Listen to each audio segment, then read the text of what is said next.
Jan S മീഡിയയിലേക്ക് എല്ലാവർക്കും സ്വാഗതം. മോക്ക് ടെസ്റ്റ് 5 എഫേസോസ് ചാപ്റ്റർ 4 1 മുതൽ 16 വാക്യങ്ങളിൽ നിന്നുള്ള ചോദ്യങ്ങളുടെ ഉത്തരങ്ങൾ കണ്ടെത്തി എഴുതുക. ചോദ്യം 1. കർത്താവിന് വേണ്ടി തടവുകാരനായി തീർന്നത് ആര്? ഓപ്ഷൻസ്: പീലിപ്പോസ്, പൗലോസ്ലീഹ, തിമോത്തിയോസ്. 2. ആത്മാവിൻ്റെ ഐക്യം നിലനിർത്താൻ ജാഗരൂകരായിരിക്കേണ്ടത് എങ്ങനെ? ഓപ്ഷൻസ്: സമാധാനത്തിൻ്റെ ബന്ധത്തിൽ, സ്നേഹത്തിൻ്റെ ഐക്യത്തിൽ, വിശ്വാസത്തിൻ്റെ കോട്ടയാൽ. 3. എത്ര കാര്യങ്ങളാണ് ഒന്നേയുള്ളൂ എന്ന് പൗലോസ്ലീഹ ഓർമ്മിപ്പിക്കുന്നത്? ഓപ്ഷൻസ്: 4, 5, 6. 4. കർത്താവ് ഉന്നതങ്ങളിലേക്ക് ആരോഹണം ചെയ്യപ്പെട്ടപ്പോൾ ആരെയാണ് കൂടെ കൂട്ടിയത്? ഓപ്ഷൻസ്: ശിഷ്യന്മാരെ, കുരിശിൽ കിടന്നവരെ, തടവുകാരെ. 5. എല്ലാ വസ്തുക്കളെയും പൂരിതമാക്കാൻ വേണ്ടി എല്ലാ സ്വർഗങ്ങൾക്കും ഉപരി ആരോഹണം ചെയ്തവൻ ആര്? ഓപ്ഷൻസ്: അധോഭാഗങ്ങളിലേക്ക് ഇറങ്ങിയവൻ, സ്വർഗത്തിലേക്ക് കയറിയവൻ, കൃപ ലഭിച്ചവൻ. 6.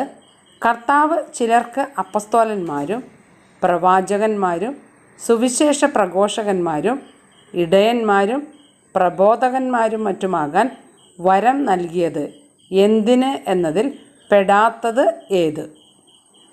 ഓപ്ഷൻസ്: വിശുദ്ധരെ പരിപൂർണരാക്കാൻ, ക്രിസ്തുവിൻ്റെ ശരീരത്തെ പണിതുയർത്താൻ, ക്രിസ്തുവിന് വേണ്ടി മരിക്കാൻ. ശരിയായ ഉത്തരം കണ്ടെത്തി എഴുതുക. 7. ആരെക്കുറിച്ചുള്ള പൂർണ്ണ ജ്ഞാനത്തിൽ എത്തിച്ചേരുന്നതിനെക്കുറിച്ചാണ് പൗലോസ്ലീഹ പറയുന്നത്? പിതാവിനെക്കുറിച്ച്, ദൈവപുത്രനെക്കുറിച്ച്, പരിശുദ്ധാത്മാവിനെക്കുറിച്ച്. 8.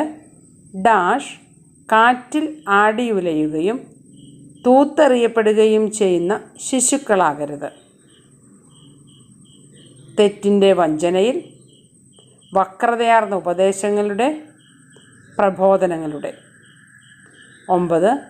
ശിരസായ ക്രിസ്തുവിലേക്ക് നാം വളരേണ്ടിയിരിക്കുന്നത് എങ്ങനെയെന്നാണ് പൗലോസ്ലീഹ പറഞ്ഞത്? സ്നേഹത്തിൽ സത്യം പറഞ്ഞുകൊണ്ട്, സുവിശേഷം പ്രസംഗിച്ചുകൊണ്ട്, യേശുവിൻ്റെ ശിഷ്യരായിക്കൊണ്ട്. 10.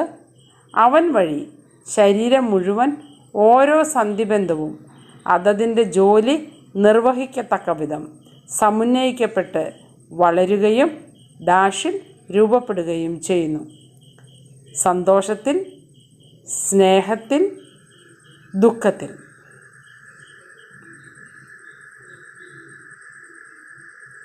1. പൗലോസ്ലീഹ. 2. സമാധാനത്തിൻ്റെ ബന്ധത്തിൽ. 3, 5. 4. തടവുകാരെ. 5. അധോഭാഗങ്ങളിലേക്ക് ഇറങ്ങിയവൻ. 6. ക്രിസ്തുവിന് വേണ്ടി മരിക്കാൻ. 7. ദൈവപുത്രനെക്കുറിച്ച്. 8. വക്രതയാർന്ന ഉപദേശങ്ങളുടെ. 9. സ്നേഹത്തിൽ സത്യം പറഞ്ഞുകൊണ്ട്. 10. സ്നേഹത്തിൽ.